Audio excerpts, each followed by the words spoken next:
Greetings gentlemen and ladies, I'm the old school game snob. In today's video I'm going to show you how to do a VR full body IK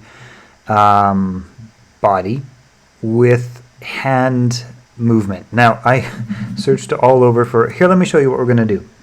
Alright, so first off let me just hop into VR. Forgive the echo, I don't know why it echoes when I jump into VR, but it'll only be for a moment. Alright, so here we are in VR. Here are my hands. Here's my body, moving around. And I implemented just one simple gesture on the fingers. Here we go. There we go. So you guys see that? I didn't reverse it. I haven't done anything like that. I will show you how this is done. But like I said, I haven't implemented everything yet myself. So let's get into it now. Bear with me. Like I say, I couldn't find another video that had all of the instructions for how to set up a full body, I guess it would mostly be upper body plus hands. Hands was the missing ingredient. I could find arms, I could find hands, I could find all those sorts of things, but I couldn't find a full body mesh with hands also being movable with the controllers. So here's what you're going to need to do. First off, you're going to need a plugin, which is called, and I will link this in the description below. Let's see, plugins. The plugin is called UBIK Solver. So I will link that in the description, and you guys can download that, copy that into your plugins folder right here, and that should be fine. Restart your project, obviously.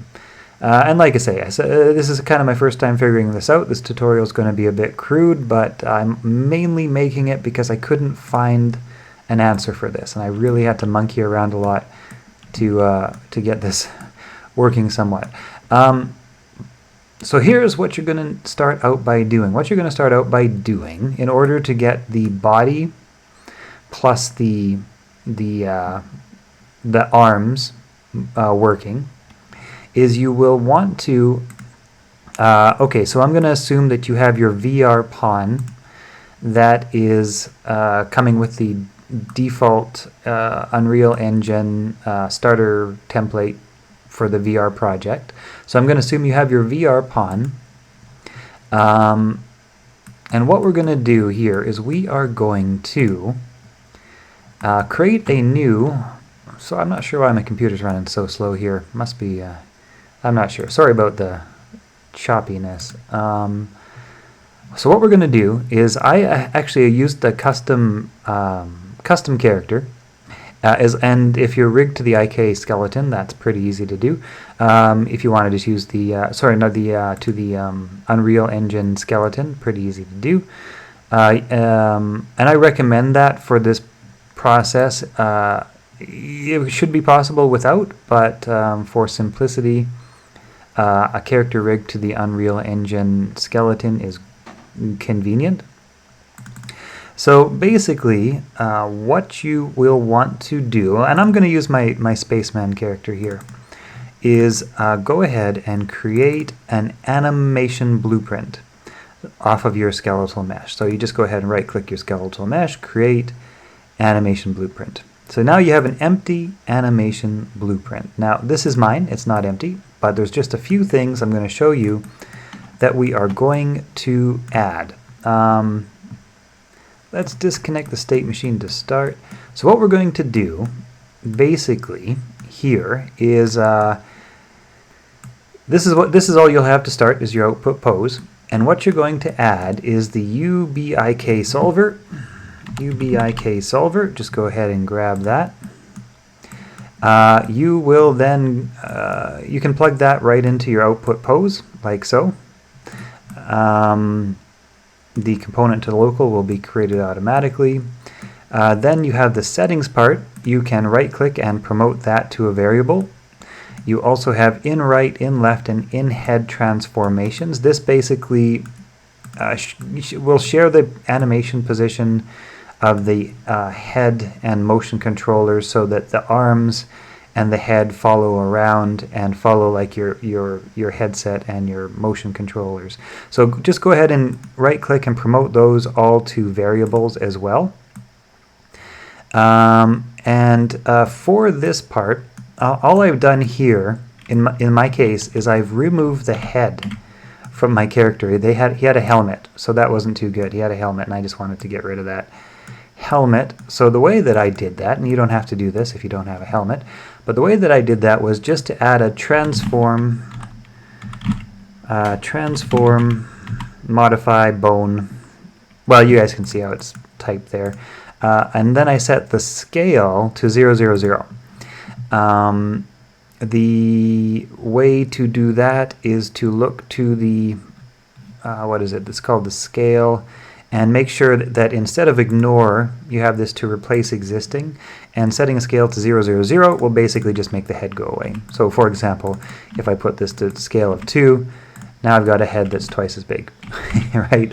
So I'm just getting rid of the head in the animation graph. I tried to do this in blueprints by hiding the bone, but I kept getting a weird issue with that, so I found that this was the way that worked for me. We will get into the state machine in just a minute. Very simple to initially do, so don't worry about that yet. Initially what we're going to do is, this is to set up the finger movement right here, which we'll go to next. So for the moment, all we will do is this much, and then go ahead into your event graph. And what you're going to do is use this node to get UBIC settings, BIC settings, right? And then you can promote this to a variable, promote defaults to a variable, promote calibration to a variable, and then if you remember from right back on our animation graph, we had this settings here as a variable. So we're just going to go ahead and grab our settings and plug it into here and set our settings from there. Now, if you find you need to calibrate positions and hand positions and that sort of thing, you can do so from the calibration area. For me, the defaults all just worked, but if you need to modify positional location and stuff like that, if things aren't aligning with your motion controller, you can do so either in the defaults or the calibration. I can't remember exactly. I monkeyed around with that a bit. Broke some things. I monkeyed around with it a bit more, but then ended up basically it worked out of the box for me. So no need. So that's basically all we need to do for the animation blueprint. Now head back into our VR pawn, and what you're going to need to do is on event tick. Don't worry about this just yet. That is for the hand stuff, which I'll show you how to do in just a moment. I'll put that down there for now. What you're going to want to do is on event tick, cast to the animation blueprint that we just finished doing, this one here. Cast to that using your skeletal mesh, that is your character mesh, in my case the marine guy, and get the anim instance of the skeletal mesh, get anim instance of that mesh, and that will be the object for our cast to. And then from there, what we're going to do is we are going to pull off of here, and we are going to set the in-head transform, set the left hand transform, and set the right hand transform. Variables within the animation blueprint. Basically, we want to put their position. We want to put the hands and the head in the position of the motion controllers and the camera. So for the head transform, you're going to grab your camera. That is the head tracker. In the default VR pawn is the camera. Get world transform and plug that into the head transform. For the left hand transform, what I ended up doing here is you could probably go right onto the right hand. You could also possibly go onto the motion controller, but what I ended up doing here is putting a little arrow in myself, just because here's the thing. I ended up hiding the left. These are the left and the right hand that comes with the Unreal Engine default pawn, and we're not going to actually be using those. I've left them in the scene for reference, and I've just hidden them in the game for now. So what I actually ended up doing is I left them there, and I attached a little arrow to them just to have an anchor object that I could possibly offset if I needed to. And I set the transform and rotation actually the same as the hand in reverse. Actually, it looks like it was in reverse. But basically, this should probably work fine. Initially what I was doing is monkeying around trying to match the Unreal hand standalone with the skeleton and then hiding the hand, but that wasn't working too well. So I ended up thinking that I just need to animate the whole skeleton as a single object and animate the hands on that skeleton individually instead of using the Unreal Engine hands. But basically, in a nutshell, all we're doing is feeding in the hand position or the motion controller position or the like I say, our own little component that's child attached to our hand, and we're just putting that into our transform so that the position of the hand is known by the animation graph. That's all we're doing. There's quite a few things you could attach that to, and for my case, like I say, I've just created some arrows and childed them to the right hand and the left hand, which are by default coming with your VR pawn. And in terms of the rotation and alignment, I'm not sure if that matters or not. I was doing something a little different. I can't remember if that's important or not. You might just be able to attach to the right hand or left hand. At this point, you should now be able to, like I say, on event tick, you should now be able to, and let me jump into VR and I'll show you really quick. You should now be able to move your character around with, let's see here, move your character around and have it follow your head and your hands. What you won't be able to do yet is anything with the fingers. So that's what we're going to do next. But right now you should be able to move around and it should follow your hands and it should follow your head with that much setup. So that's pretty easy. That's not too hard to do. All right. So I'm coming out of VR here, and now this was the tricky part.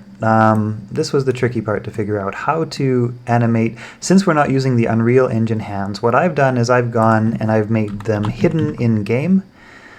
They're still in my project. I don't know if I'll delete them or not later, but for now they're just hidden in-game, the left and the right hand that come with the VR template. And then what I had ended up doing, and there may be and probably is a better way to do this, but I don't know what it is. Man, I don't know why this is running so clunkily. Ugh, so annoying when it does that. So what I ended up doing is this. Okay, so what you first need to do is we're going to create our own animations, our own animation starting and endpoints. So what you will do is add a level sequence. So I've got my level sequence right here. You can just go ahead and add level sequence, give it a name, and then you've got your sequencer right here. Now what I did, again, sorry for the FPS, usually this is super smooth, don't know why it's chugging out right now. Sorry, a little bit hard to navigate with this much FPS.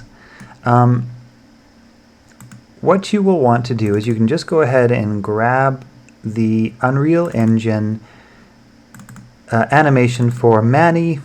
Anyone should do. I just grabbed the T-pose, dragged it into the scene. Alright, so grab the T-pose, drag it into the scene.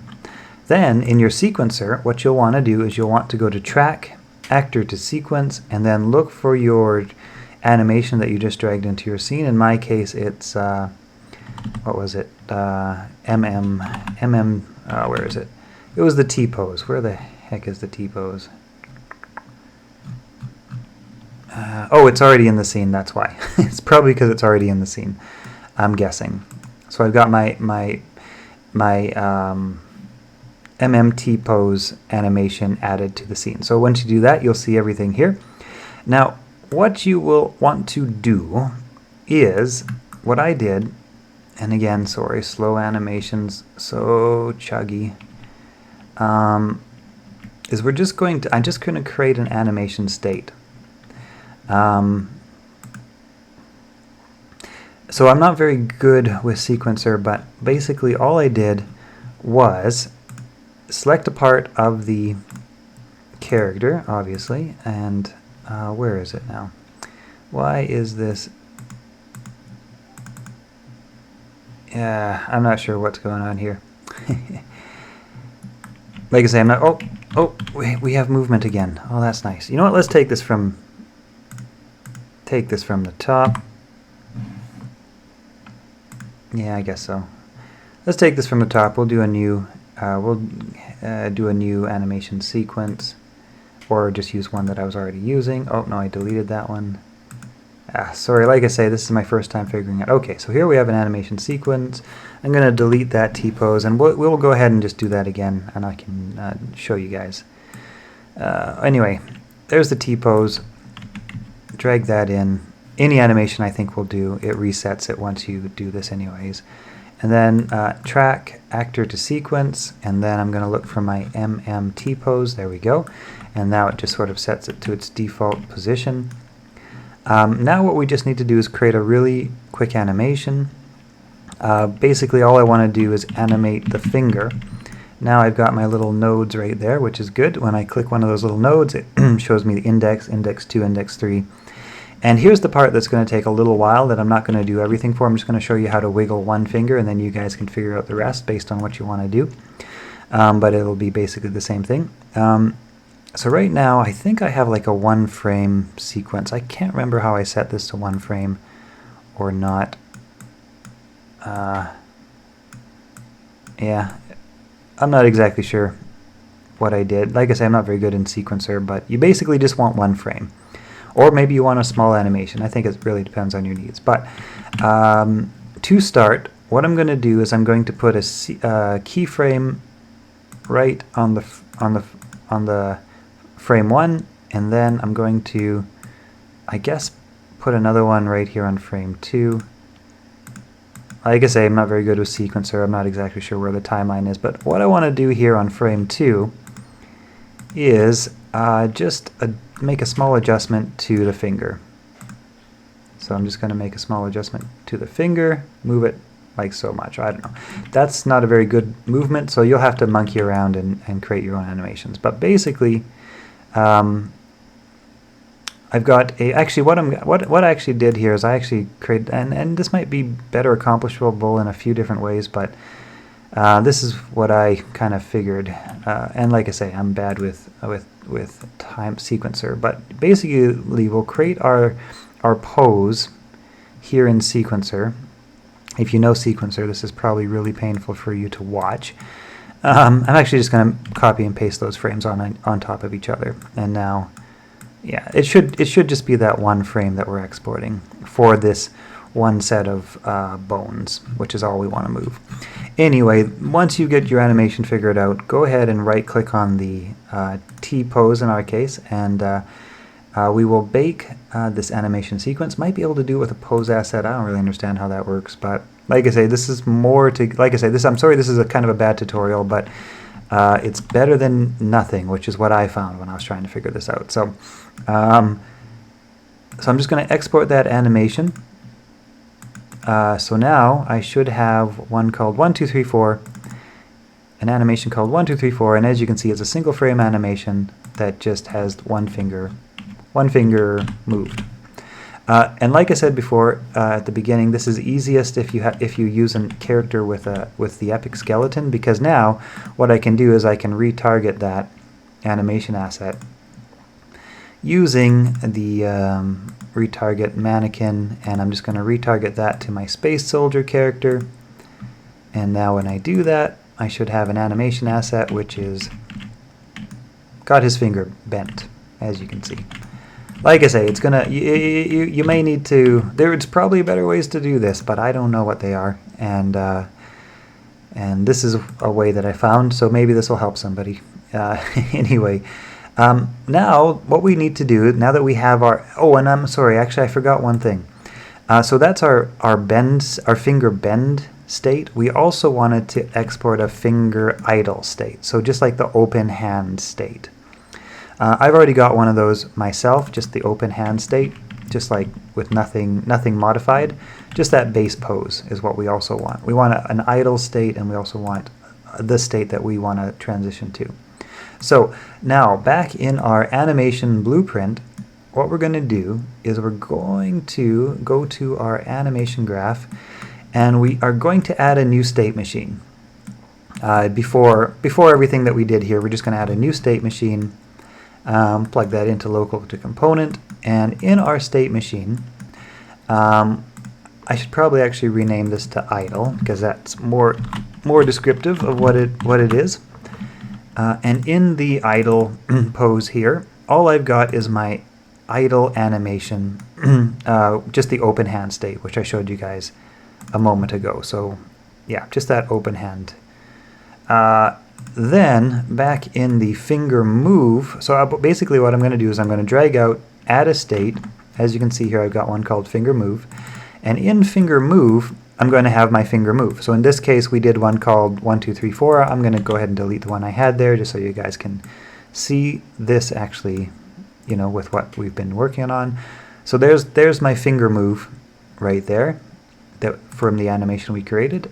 And now we just need to create a transition into an transition. Now I've set a transition to basically create a variable called go-go, totally just testing here. If go-go equals 1, then can enter transition, and then if go-go does not equal 1, then it exits the transition.